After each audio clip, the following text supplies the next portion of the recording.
Scissors. Once upon a time, though it was not in my time, nor in your time, nor in anybody else's time, there lived a cobbler named Tom, and his wife named Joan, and they lived fairly happily together, except that, whatever Tom did, Joan did the opposite, and whatever Joan thought Tom thought quite contrary-wise. When Tom wanted beef for dinner, Joan liked pork, and if Joan wanted to have chicken, Tom would like to have duck. And so it went on all the time. Now, it happened that one day Joan was cleaning up the kitchen and, turning suddenly, she knocked 2 or 3 pots and pans together and broke them all. So Tom, who was working in the front room, came and asked Joan, "What's all this? What have you been doing?" Now Joan had got the pair of scissors in her hand, and sooner than tell him what had really happened, she said, "I cut these pots and pans into pieces with my scissors."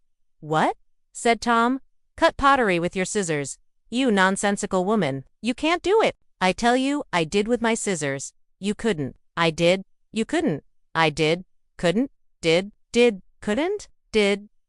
At last Tom got so angry that he seized Joan by the shoulders and shoved her out of the house and said, "If you don't tell me how you broke those pots and pans, I'll throw you into the river." But Joan kept on saying, "It was with the scissors." And Tom got so enraged that at last he took her to the bank of the river and said, "Now for the last time, will you tell me the truth? How did you break those pots and pans?" "With the scissors," she said, and with that he threw her into the river. And she sank once, and she sank twice, and just before she was about to sink for the 3rd time, she put her hand up into the air, out of the water, and made a motion with her first and middle finger, as if she were moving the scissors. So Tom saw it was no use to try to persuade her to do anything but what she wanted. So he rushed up the stream and met a neighbor who said, "Tom, Tom, what are you running for?" "Oh, I want to find Joan. She fell into the river just in front of our house, and I am afraid she is going to be drowned." "But," said the neighbor, "you're running upstream." "Well,"